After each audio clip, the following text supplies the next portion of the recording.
Hi అండి, నేను మీ Tejlu. Welcome back to Tejlu kitchen. ఎలా ఉన్నారు అందరూ? ఇవాళ మన వీడియోలో దొండకాయతో ఒక కొత్త రకం రెసిపీని షేర్ చేయబోతున్నాను.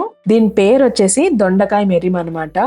ఇది రైస్ లోకి కానీ, చపాతీలోకి, రోటీలోకి ఇలా ఎందులోకైనా సరే చాలా బాగుంటుంది. రెగ్యులర్ గా చేసుకునే దొండకాయ రెసిపీస్ లా కాకుండా ఇది కాస్త డిఫరెంట్ గా ఉంటుంది అండ్ టేస్ట్ కూడా అంతే బాగుంటుంది. సో తప్పకుండా ట్రై చేయండి, మీ అందరికీ కూడా నచ్చుతుంది.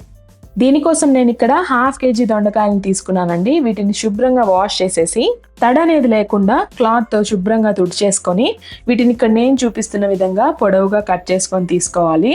అండ్ షేప్ అనేది మీ ఇష్టం అండి, మీకు ఎలా కావాలన్నా కట్ చేసుకోవచ్చు. బట్ ఇలా చేసుకుంటే ఏంటంటే తినేటప్పుడు బాగుంటుంది, అలాగే త్వరగా కూడా కుక్ అవుతుంది అనమాట.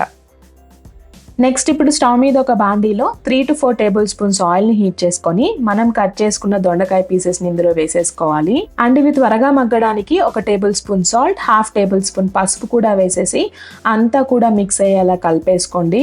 ఈ ఉప్పు పసుపు అనేది దొండకాయ పీసెస్ లో బాగా మిక్స్ అయిపోయాక ఇప్పుడు మంటని మీడియం ఫ్లేమ్ లో పెట్టేసుకొని ఒక 3 to 4 మినిట్స్ పాటు మూత పెట్టి మగ్గించుకోండి.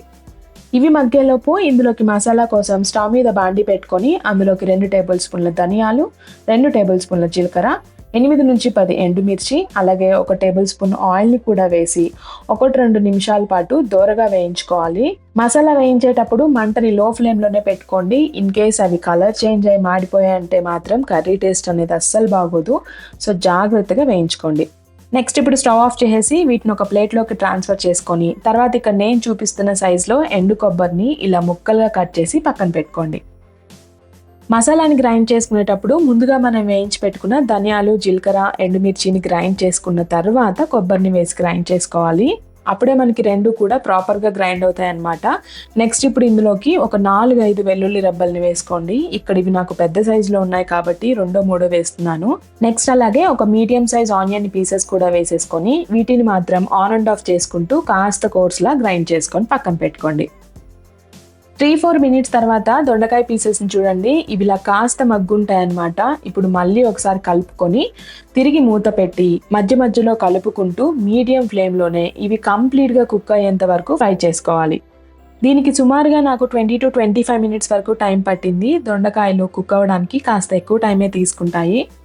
అండ్ ఇక్కడ చూడండి కంప్లీట్ గా కుక్ అయిపోయాక చూపిస్తున్నాను. దొండకాయలు అనేవి ఇలా బాగా మెత్తబడిపోయి సాఫ్ట్ గా అయిపోయి ఉంటాయి అనమాట. ప్రెస్ చేస్తే అలా విరిగిపోవాలన్నమాట. అంతవరకు కుక్ చేసుకోండి, లేకపోతే తినేటప్పుడు పచ్చి పచ్చిగా తగులుతుంది. సో వన్స్ అలా కుక్ అయిపోయాక మనం ముందుగా గ్రైండ్ చేసి పెట్టుకున్న మసాలా పేస్ట్ ని వేసేసుకోండి. ఇందులో మనం ఆనియన్ వేయడం వల్ల పేస్ట్ అనేది ముద్దగా ఉంటుంది. సో ఎక్కడా కూడా ఉండలు లేకుండా దొండకాయలు అంతా మిక్స్ అయ్యేలా బాగా కలిపేసుకోవాలి. వన్స్ అంతా కూడా ఇలా బాగా మిక్స్ అయిపోయాక ఇప్పుడు దీనికి మూత పెట్టేసి జస్ట్ 1 మినిట్ అలా మగ్గనివ్వండి. ఎక్కువసేపు ఉంచితే కనుక అడుగంటేస్తుంది. సో కాసేపు అలా మసాలా అంతా దొండకాయలకు పట్టుకునేలాగా మగ్గిస్తే సరిపోతుంది.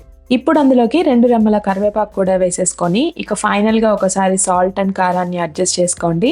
ఇన్ కేస్ తక్కువ అయితే గనక యాడ్ చేసుకొని జస్ట్ ఒక 10 to 20 సెకండ్స్ పాటు అలా ఫ్రై చేసుకోండి. తర్వాత స్టవ్ ఆఫ్ చేసేసుకొని సర్వ్ చేసేసుకోవడమే. అంతేనండి, ఎంత సింపుల్ కదా. సో ఈ కర్రీని ఖచ్చితంగా మీరు ట్రై చేసి మీ ఫీడ్బ్యాక్ ని నాకు కమెంట్ చేయండి. అలాగే వీడియో కనుక నచ్చితే లైక్ ఇచ్చి మీ ఫ్రెండ్స్ అండ్ రిలేటివ్స్ కి షేర్ చేయడంతో పాటు మరిన్ని మంచి క్విక్ అండ్ ఈజీ రెసిపీస్ కోసం తేజ్లో కిచెన్ ఛానల్ ని సబ్స్క్రైబ్ చేసుకోండి. మరో మంచి రెసిపీతో మళ్ళీ కలుద్దాం.